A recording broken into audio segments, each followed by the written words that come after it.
Moradabad file का सच। मुरादाबाद में कौन से दंगे हुए थे जिनकी चर्चा फिर से एक बार उत्तर प्रदेश की विधानसभा में देखने को मिले। उत्तर प्रदेश विधानसभा में मुरादाबाद फाइल्स पर, मुरादाबाद के दंगों पर एक रिपोर्ट जो बहुत पुरानी है, 80 के दशक में हुए दंगों की एक रिपोर्ट जारी की जाती है। और साथ में यह भी कहा जाता है कि लगातार 14 बार यह रिपोर्ट आनी थी, लेकिन किसी भी कारणवश हर हुकूमत द्वारा इस रिपोर्ट को दबा दिया गया, इस रिपोर्ट के बारे में बात नहीं करी गई। यह रिपोर्ट किस दंगे की है और यह कौन सा दंगा था, आखिर इसके पीछे की सच्चाई क्या थी और इस रिपोर्ट में क्या बातें हैं जो अहम हैं। और अगर मैं बात करूं इन मुरादाबाद दंगों की, तो ये उत्तर प्रदेश के पहले कम्युनल दंगे थे। ये पहले ऐसे दंगे थे जो हिंदू मुस्लिम आधारित थे। ये पहले ऐसे दंगे थे जो धर्म आधारित थे, या मैं कहूं कि पहले व्यापक ऐसे दंगे थे जिनमें एक बड़ा क्षेत्र धर्म के आधार पर भड़क चुका हो, धर्म के आधार पर लड़ रहा हो। ये थे मुरादाबाद के दंगे। चर्चा क्या है? तो चर्चा मेरे प्यारे साथियों, चर्चा इस प्रकार है कि 1980 में उत्तर प्रदेश के मुरादाबाद जिले में कुछ दंगे होते हैं और उन दंगों की जांच करने के लिए उच्च न्यायालय के सेवानिवृत्त न्यायाधीश न्यायमूर्ति MP सक्सेना द्वारा एक रिपोर्ट तैयार करी जाती है और रिपोर्ट 83 में सौंप दी जाती है। इस रिपोर्ट की जानकारी प्रकाशित नहीं करी गई थी, लेकिन हाल ही के गए पिछले मंगलवार को उत्तर प्रदेश विधानसभा में इस रिपोर्ट को प्रकाशित किया जाता है और संसदीय कार्य मंत्री सुरेश कुमार खन्ना ने रिपोर्ट पेश करी और देरी के कुछ कारण बताए। अब सबसे पहले समझना यह है कि सर ये दंगे क्या थे, ये मसला क्या था, कहानी कहां से चालू होती है। इसकी पृष्ठभूमि और संदर्भ को अगर देखें तो ये मुरादाबाद जिले से शुरू होती है कहानी। मुरादाबाद उत्तर प्रदेश का वह जिला जो जाना जाता है अपनी बहुत अधिक आवाजों के लिए। अगर मैं बात करूं नॉइज पोल्यूशन की, तो भारत में नंबर 1 स्थान पर है मुरादाबाद। ये तो बात रही इसके पर्यावरण की, लेकिन बात करूं मैं यहां पर कार्य की, तो यहां पीतल का बहुत काम होता है और यहां की बिरयानी बड़ी फेमस है। उत्तर प्रदेश का यह जिला जो है एक अधिक मुस्लिम आबादी वाला ये एक जिला है जिसमें मुस्लिम आबादी बहुत हो। अब हुआ यूं कि 1980 में अगस्त के महीने में जब ईद की नमाज पढ़ी जानी थी, लगभग 7,000 वहां पर नमाज अदा करने के लिए मुस्लिम धर्म के लोग इकट्ठा हुए। जैसा कि आपको पता होगा नमाज अदा करी जाती है और उसी दिन 13 अगस्त 1980 की सुबह ईद की नमाज के दौरान कुछ दंगे भड़के और दंगों का परिणाम यह हुआ कि लगभग 289 लोगों की मृत्यु हो जाती है। 289 लोगों से अधिक लोग मारे जाते हैं और संपत्ति की तो कोई गणना ही नहीं। हालांकि जन जस्टिस न्यायमूर्ति की मैं रिपोर्ट की मैं बात करूं, MP सक्सेना साहब की, इनके अनुसार इन दंगों के कारण केवल 93 लोग मारे गए थे, लेकिन उस समय जो मंत्री थे, उस समय जो गृह राज्य मंत्री थे, उनके द्वारा यह आंकड़ा 289 का दिया गया था। असल में कहानी चालू होती है कि अगस्त में जब ईदगाह पर जब नमाज पढ़ने के लिए सब लोग इकट्ठा होते हैं, तो एक खबर आती है कि कुछ कुछ सुअरों को उस ईदगाह में धकेल दिया गया है, जो कि धर्म के यहां पर थोड़े धर्म के खिलाफ हो जाता है। अब मामला यहां पर यह तूल दे देता है कि कुछ विशेष धर्म के लोगों ने इन सुअरों को धकेला है, लेकिन MP सक्सेना की रिपोर्ट इस बात का विखंडन करेगी। MP सक्सेना की रिपोर्ट बताएगी कि दंगों की असलियत क्या होती है। आज भारत में कहीं भी दंगा होता है, उसकी असलियत क्या होती है, वो ये रिपोर्ट बताती है और ये रिपोर्ट उस मायने में बहुत ही महत्वपूर्ण हो जाती है। अब बात करते हैं कि सर क्या ट्रिगर हो गया कि एकदम से इतना बड़ा मसला कैसे हुआ। तो मसले की शुरुआत होती है जब सुअरों का ईदगाह में आना होता है, धकेल दिया जाता है। ऐसा कहा गया उस समय, कथित रूप से यह बयान जारी करे गए कि भाई कुछ विशेष धर्म के लोगों द्वारा उन सुअरों को ईदगाह में धकेला गया जब ईद की नमाज पढ़ी जा रही थी। मुरादाबाद शहर के ईदगाह में 13 अगस्त 1980 को शुरू हुई हिंसा संभल, अलीगढ़, बरेली, इलाहाबाद और मुरादाबाद के ग्रामीण इलाकों में 1981 की शुरुआत तक रही।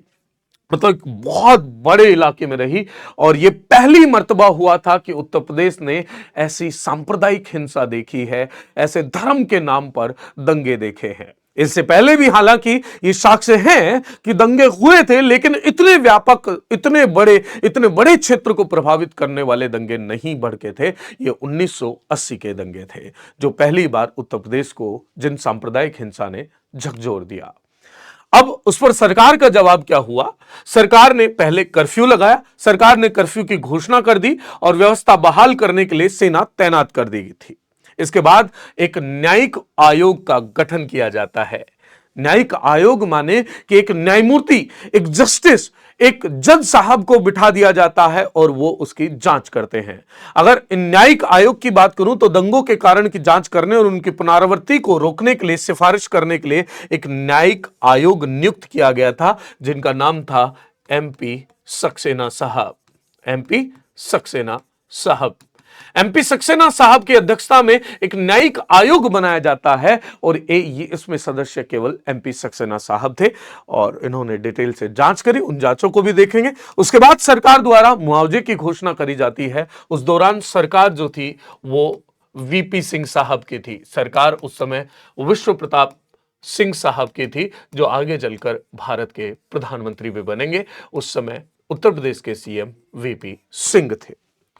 अगर बात करें कि दंगों के बाद की घटनाएं क्या रही, कितना इसमें वायलेंस हुआ, तो वायलेंस में जितना भी वायलेंस हुआ उसमें हिंदू और मुस्लिम स्वामित्व वाली संपत्ति दोनों तरफ व्यापक हिंसा और आगजनी के हमले हुए थे। मतलब नुकसान किसी एक धर्म को नहीं हुआ, उसमें उतना ही आहत मुस्लिम हुआ था, उतना ही आहत हिंदू हुआ था। एमपी सक्सेना समिति की 496 पेज की एक रिपोर्ट तैयार करी जाती है और इस रिपोर्ट में मूल्यांकन किया जाता है कि कारण क्या था। कारण आप जानकर चौंक जाएंगे। एमपी सक्सेना की समिति की 496 पेज की रिपोर्ट में साफ साफ लिखा था कि इसमें किसी भी गैर मुस्लिम धर्म का हाथ नहीं था। इन दंगों में शुरुआत जो हुआ, सूरों को धकेलने वाली जो बात हुई, वो गैर मुस्लिम धर्म के लोग नहीं थे। इसमें बात आती है दो मुस्लिम लोगों की, दो मुसलमान समाज से ही, मुस्लिम धर्म से ही संबंधित लोगों की बात आती है। एक थे मुस्लिम लीग के अध्यक्ष उस समय और एक थे उनमें से डॉक्टर साहब, एक डॉक्टर अजीज करके डॉक्टर हैं। कहा गया कि इन्होंने राजनीतिक अपना बढ़त देखने के लिए, अपने पॉलिटिकल अपना ओहदा बढ़ाने के लिए ये दंगे भड़कवाए थे। अपने लोगों द्वारा या उनके द्वारा, प्रत्यक्ष या अप्रत्यक्ष रूप से इन दोनों ने ये शुरुआत करी थी। तो भाई देख लो, राजनीति में इतना सब कुछ हो जाता है कि राजनीति में अपने आप को ऊंचा दिखाने के लिए किस हद तक लोग गिर जाते हैं। और इसमें साफ साफ एमपी सक्सेना समिति ने बिल्कुल ये क्लीन चिट दी कि किसी भी हिंदू धर्म या गैर मुस्लिम धर्म वालों का इसमें हाथ नहीं था। ये साफ साफ इसमें लिखकर बता दिया गया। इस रिपोर्ट के बारे में बात करेंगे। 29 नवंबर 1983 को यह रिपोर्ट सौंप दी गई।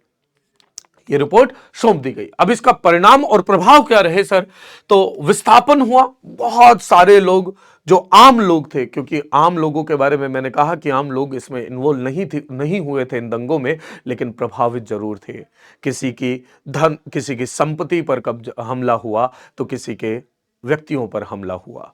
इसके कारण हजारों लोग विस्थापित हो गए, अपने घरों के विनाश के बाद बेघर हो गए। हजारों लोग बेघर हो गए। इसके अलावा दूसरा सबसे बड़ा जो प्रभाव मनोवैज्ञानिक आघात हुआ, जो तहजीब हमें ये सिखाती थी कि एकजुट रहना है, जिसे गंगा जमनी तहजीब कहते थे, जहां हर धर्म के लोग अपने हिसाब से सारे साथ साथ रहते थे, वहां एक मनोवैज्ञानिक आघात हुआ।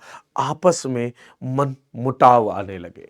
एक मिसट्रस्ट, एक ट्रस्ट की कमी, एक विश्वास की कमी यहां पर पनप गई और जिसका रिजल्ट, जिसका परिणाम आज तक हमें उत्तर प्रदेश में देखने को मिल रहा है कि एक मिसट्रस्ट जैसी सिचुएशन दोनों धर्मों के बीच में हुई। इसके अलावा सांप्रदायिक तनाव, जब जब कोई त्योहार होता है, किसी भी धर्म विषय से संबंधित होता है, तब तब वो सांप्रदायिक तनाव आपको देखने को मिलता है। वो आंखें घूरती हुई नजर आती हैं उस विश्वास को, लेकिन वो विश्वास दोनों ही संप्रदाय या आपसी धर्मों में वो देखने को नहीं मिलता। ये परिणाम हुआ इन दंगों का। अब सर रिपोर्ट की बात क्या है? इस रिपोर्ट की अगर मैं बात करूं तो इसकी रिपोर्ट के अनुसार इन दंगों के जिम्मेदार ठहराया गया डॉक्टर शमीम अहमद और डॉक्टर हामिद हुसैन।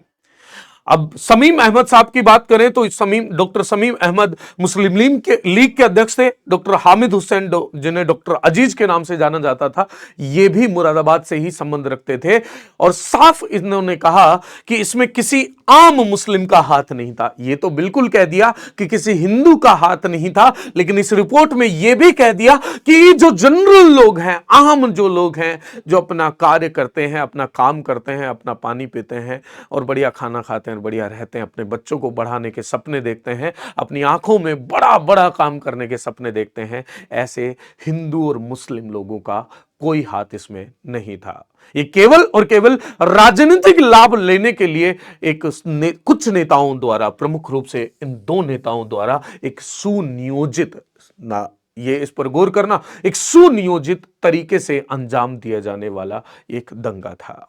और यही रिपोर्ट पेश की गई है अभी विधानसभा में। अब सवाल यह आता है कि लगातार सरकारें इसे क्यों अवॉइड करती गई। तो इसमें सरकार, हालांकि सरकार को जो पक्ष है, मैं उस पक्ष की बात बाद में करूंगा, लेकिन आपको एक मूल बात बता दें कि लगातार सरकारें चाहे किसी भी विशेष पार्टी विशेष से हो, सभी पार्टी विशेष ने इसे अवॉइड किया, ताकि ये जब नाम उजागर होंगे तो ये जो मिसट्रस्ट बना हुआ है पहले से ही, एक अविश्वास जो बना हुआ है आपसी में, वो और ना बढ़ जाए, उसके कारण दंगे और ना भड़क जाए।